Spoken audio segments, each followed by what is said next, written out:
Pertama, saya akan jelaskan apa itu OOP. Oke, jadi OOP adalah cara menulis kode dengan meniru cara kita memandang dunia nyata. Memecah program menjadi kumpulan benda-benda atau yang sering kita sebut objek yang masing-masing mempunyai sifat dan perilaku dan kemampuannya sendiri. Mengapa ada OOP di bidang pemrograman? Jadi, konsep OOP ini lahir dari berbagai masalah nyata. Masalah pertama, salah satunya adalah data tidak terlindungi. Variabel global bisa diubah oleh fungsi mana saja, kapan saja. Jadi misalnya kalau ada bug, kita tidak akan tahu fungsi mana yang mengubah data itu.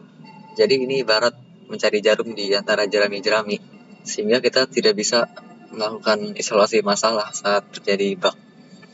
Oke, masalah selanjutnya yang melahirkan konsep ini adalah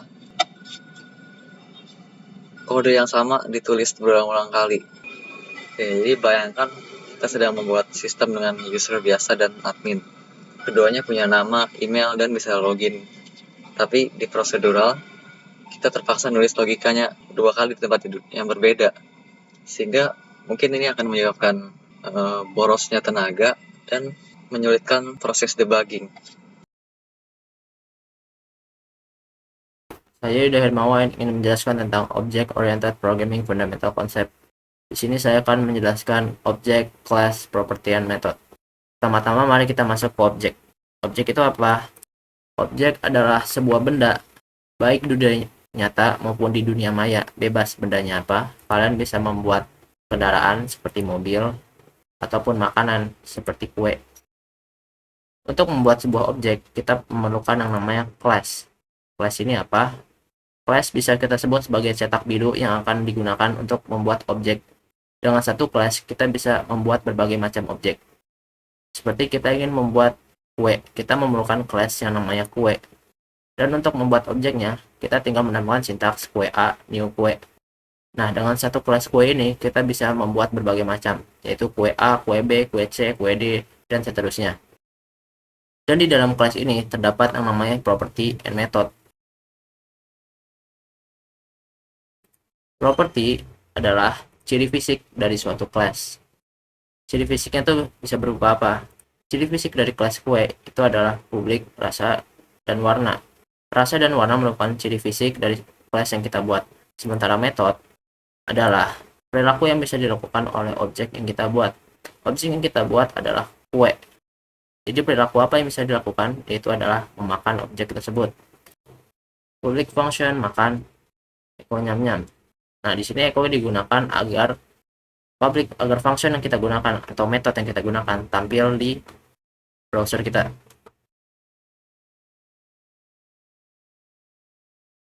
Dalam Object Oriented Programming terdapat 4 pilar utama.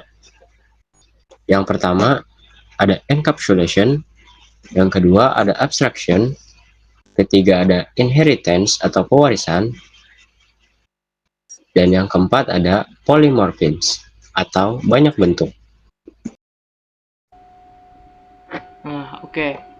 Jadi selanjutnya saya akan menjelaskan tentang encapsulation.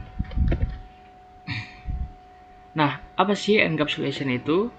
Encapsulation dijelaskan sebagai konsep dari OOP, yaitu Object Oriented Programming yang menggabungkan data, yaitu variabel atau properties, dan fungsi yang bekerja pada data tersebut, yaitu methods, ke dalam satu kesatuan yang disebut objek.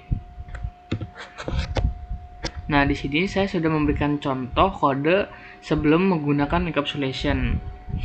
Di sini data dan fungsi masih terpisah, yang membuat kode tersebut tidak rapi. Seperti bisa dilihat, base salary, overtime, dan rate ada di satu tempat. Sementara get wage ada di tempat lain, yang membuat fungsi harus menerima banyak parameter. Ketika ini disebut pendekatan prosedural programming. Ketika program semakin besar, hubungan antara fungsi dan data menjadi rumit dan sulit dikelola. Nah, selanjutnya di sini saya akan memberikan contoh setelah menggunakan encapsulation. Di sini kita bisa melihat kode menjadi lebih rapi dan juga data dan fungsi digabung menjadi satu objek. Data karyawan berada dalam satu objek employee. Fungsi gateway juga berada dalam objek yang sama.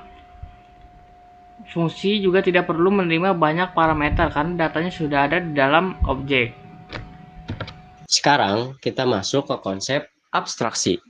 Coba bayangkan benda sehari-hari seperti HP, mesin ATM, dan mobil. Saat pakai HP, kita tidak perlu tahu bagaimana proses telepon bekerja. Saat pakai ATM, kita tidak perlu paham bagaimana mesin membaca kartu atau memproses akun. Dan saat mengendarai mobil, kita juga tidak perlu tahu bagaimana cara kerja mesin di dalamnya. Sebagai pengguna, kita hanya fokus pada hal yang ditampilkan di luarnya saja. Inilah yang kita sebut abstraksi. Dalam pemrograman, kita menerapkan hal yang sama. Kita menyembunyikan detail yang tidak perlu diketahui dan hanya menampilkan bagian penting dari sebuah objek. Abstraksi memiliki dua manfaat utama. Pertama, membuat objek lebih sederhana. Developer jadi lebih mudah memahami karena hanya melihat bagian penting saja. Kedua, mengurangi dampak perubahan. Jika kita mengubah metode internal atau metode private, perubahan itu tidak akan memengaruhi bagian lain dari aplikasi karena tidak diakses dari luar. Jadi, abstraksi membantu kita membuat kode yang lebih sederhana, aman, dan mudah dikembangkan. Dan saya akan menjelaskan apa itu inheritance. Inheritance adalah sebuah konsep OOP yang memungkinkan sebuah kelas mewarisi properti atau metodenya ke kelas lain. Ibarat hubungan orang tua dan anak. Anak akan mewarisi ciri fisik atau bakat dari orang tuanya. Tapi anak juga bisa punya ciri khas uniknya sendiri. Class. Class di inheritance dibagi menjadi dua, yaitu parent class dan child class. Parent class adalah kelas yang mewarisi properti atau metode, sedangkan child class adalah yang menerima warisan properti dan metode tersebut. Lalu ada tujuan. Tujuan dari inheritance adalah untuk mengurangi penulisan kode yang sama kepada beberapa kelas yang mirip karena sudah dapat warisan properti dan metodenya, jadi nggak usah ditulis lagi. Jadi di terakhir itu ada polymorphism. Terus apa itu polymorphism?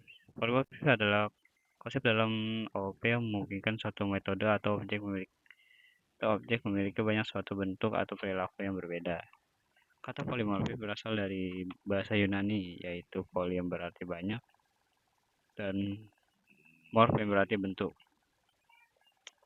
Terus penjelasan di sini yaitu polimorfis memungkinkan kelas turunan subclass mengubah atau menyesuaikan metode yang sudah ada pada kelas induk superclass.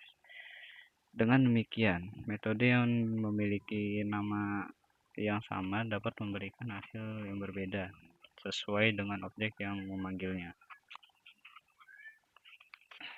Konsep ini sangat berguna karena membuat program lebih fleksibel, mudah dikembangkan, dan lebih mudah dipelihara.